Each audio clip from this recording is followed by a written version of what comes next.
Boa tarde, meus queridos e amados irmãos em todo o Brasil. Também aos meus queridos e amados irmãos, que estiverem me assistindo num outro país.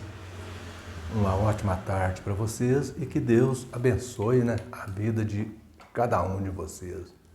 Meus irmãos, é com muita satisfação, que eu estou aqui para fazer mais um vídeo. Queria pedir aí o seu joinha, para o YouTube divulgar mais aí o meu trabalho. Pedir para você, meu irmão, que estiver me assistindo também, que ainda não foi inscrito no meu canal, dá essa forcinha para mim aí, se inscrever no meu canal, para me ajudar aí. Eu agradeço muito, agradeço imensamente por isso, tá bom? E hoje, meus irmãos, eu quero fazer um vídeo, eu vou fazer um vídeo um pouco diferente. É porque muitos irmãos têm entrado em contato comigo, me fazendo algumas perguntas. E, como se diz, eu não sou o sabe-tudo, não. Eu não sou o sabe-tudo, não. Eu sei um pouquinho, Mas esse pouquinho que eu sei, eu tenho muito prazer em compartilhar com meus irmãos. Então, veja, meus irmãos, muitas pessoas têm me perguntado, faz mais ou menos a pergunta assim, aqui, ó. Jesus nos libertou do pecado, da morte e da opressão do sistema religioso, o sistema religioso corrupto, Mas agora as pessoas me perguntam, como? Se o pecado continua o mesmo, as pessoas continuam morrendo e o sistema corrupto continua cada vez mais ativo. Como? De que Jesus nos libertou então? Então as pessoas têm me feito essa pergunta. Então hoje eu vou tentar explicar aqui, Não sei se vocês vão ficar convencidos com a minha explicação, não. Vocês que me fizeram essas perguntas. Mas se não tiver ficado convencido, pode continuar conversando comigo que nós vamos buscando mais orientações, Primeiramente, eu vou explicar aqui como que Jesus nos livrou da morte. Jesus, ele nos livrou da morte eterna. Porque, preste atenção, mesmo que venhamos a perder a vida aqui nesse mundo, se nós estivermos em Cristo, podemos ressuscitar e viver eternamente ao lado dele. Bom, na primeira carta de Paulo aos Coríntios, no capítulo 15, no versículo 19, o apóstolo Paulo apresentou evidências disso. O apóstolo Paulo escreveu assim, se a nossa esperança em Cristo se limita apenas a essa vida, somos os mais infelizes dos homens. Então o apóstolo Paulo mostrou que a nossa vida não limita apenas à vida terrena. A nossa vida se limita também a uma vida celestial. E que se nós estiver esperando apenas usufruir da vida terrena, então nós somos muito infeliz mesmo. Agora, também, na primeira carta de Paulo aos Coríntios, no capítulo 15, no versículo 22, o apóstolo Paulo diz, olha aqui, porque assim como em Adão todos morrem, assim também todos serão vivificados em Cristo. Então, mostrando que mesmo que venhamos a perder a vida aqui, nós temos uma esperança de uma vida em Cristo. E de uma vida eterna, não é uma vida para 80, 90, no máximo 100 anos, não. Agora veja, meus irmãos, também mais uma orientação do apóstolo Paulo aqui. Em 2 aos Coríntios, capítulo 5, versículo 8, o apóstolo Paulo escreveu, entretanto, estamos em plena confiança, preferindo deixar esse corpo e ir habitar com o Senhor. Então o apóstolo Paulo mostrou que muitas vezes é preferível deixar o corpo e ir habitar com Jesus. Ou seja, deixar esse corpo aqui na terra, para ir para debaixo da terra, e o nosso espírito ir habitar com Jesus. Então, meus irmãos, nós vimos aqui nesses textos que graças ao sacrifício resgatador de Cristo, a morte não tem poder sobre nós. Mesmo que nós venhamos a perder a vida aqui, a morte não tem poder sobre nós. Mas é na vinda de Cristo, É na vinda de Cristo é que a morte vai ser derrotada de uma vez para sempre, né? A morte vai ser derrotada de uma vez por todos. Aí é como se a morte agora, vamos levar isso aqui para o lado da luta de boxe. É como se a morte agora tivesse levado um soco, tivesse cambaleante. Mas na vinda de Cristo, a morte vai levar um nocaute. Ela vai ser nocauteada de vez. E o apóstolo Paulo vai esclarecer isso para nós, como é que funciona isso. Vamos ler aqui alguns textos. Primeiramente, nós vamos ver 1 Tessalonicenses, capítulo 4, versículos 13 a 18. Vamos ver o que o apóstolo Paulo tem a dizer para nós aqui. 1 Tessalonicenses, capítulo 4, versículos 13 a 18. O apóstolo Paulo mostrou assim aqui, ó. Não queremos, porém, irmãos, que sejais ignorantes com respeito aos que dormem, para que não vos entristeceis com os demais que não têm esperança. Pois, se cremos que Jesus morreu e ressuscitou, assim também Deus, mediante a Cristo, trará à sua companhia os que dormem. Ora, ainda vos declaramos, por palavra do Senhor, nós, os vivos que ainda ficarmos até a vinda do Senhor, de modo algum precederemos aos que dormem. Portanto, o Senhor, mesmo dada a sua palavra de ordem, ouvida a voz do arcanjo, ressoada a trombeta de Deus, descerá do céu, e os mortos em Cristo ressuscitarão primeiro. Depois, nós, os vivos que ficarmos, seremos arrebatados junto com Ele, entre nuvens, para o encontro do Senhor nos ares. E assim estaremos sempre com o Senhor. Consolai-vos, pois, uns aos outros com estas palavras.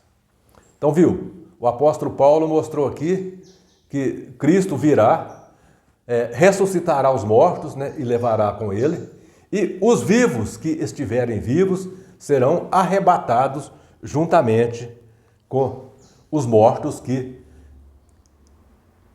Cristo ressuscitará naquele dia. Agora nós vamos ver aqui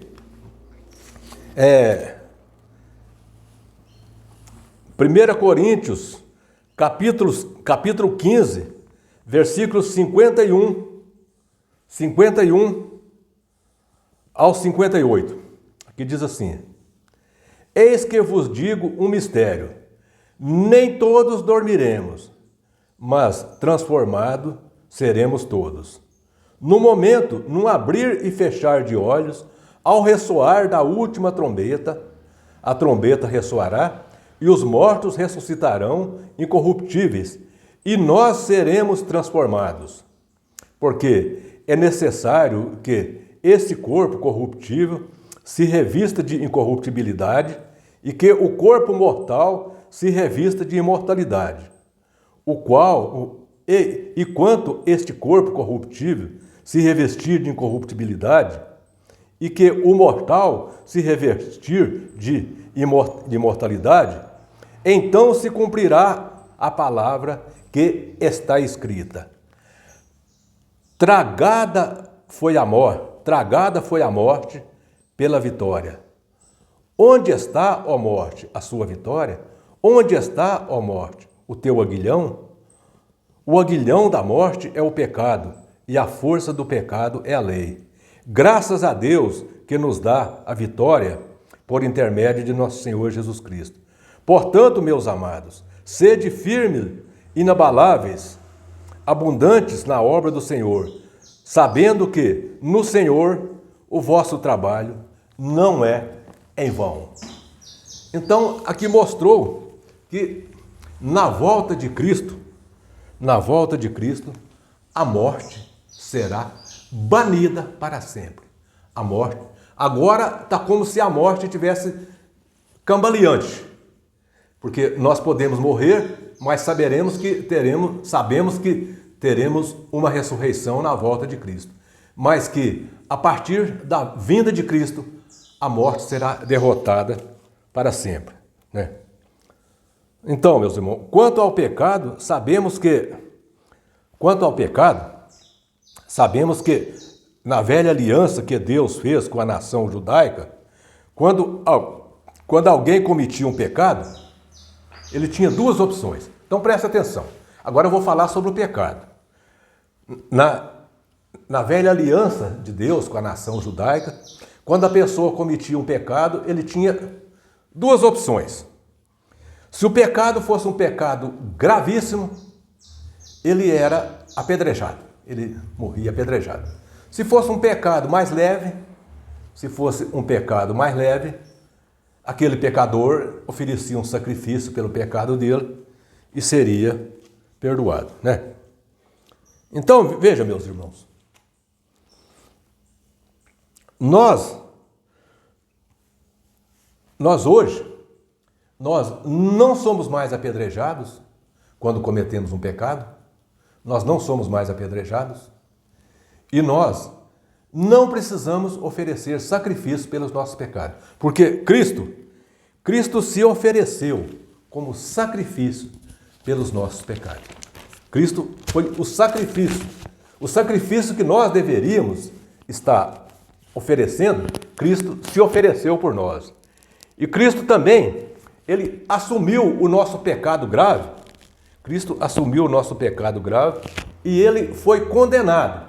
Ele morreu em nosso lugar. Ele foi executado em nosso lugar. É como se nós, com o nosso pecado, pela lei de Moisés, pela lei mosaica, nós teríamos que ser apedrejados. Mas Cristo, ele foi crucificado. Cristo, ele foi crucificado em nosso lugar. Com isso, Cristo nos libertou. Com isso, Cristo nos libertou.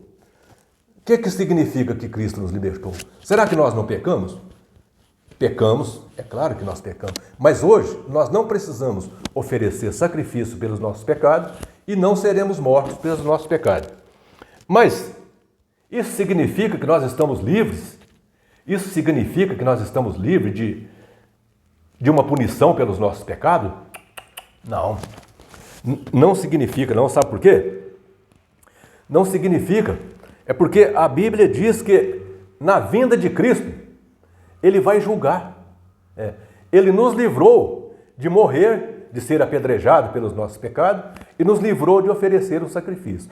Mas nós temos contas a prestar a Jesus na vinda dele. Nós temos contas a prestar a Jesus na vinda dele. Veja, meus irmãos, na segunda carta de Paulo aos Coríntios, no capítulo 5, no versículo 10, o apóstolo Paulo diz que todos nós, todos, sem exceção, temos que comparecer perante o tribunal de Cristo, para que cada um receba pelo bem ou mal que tiver feito através do corpo.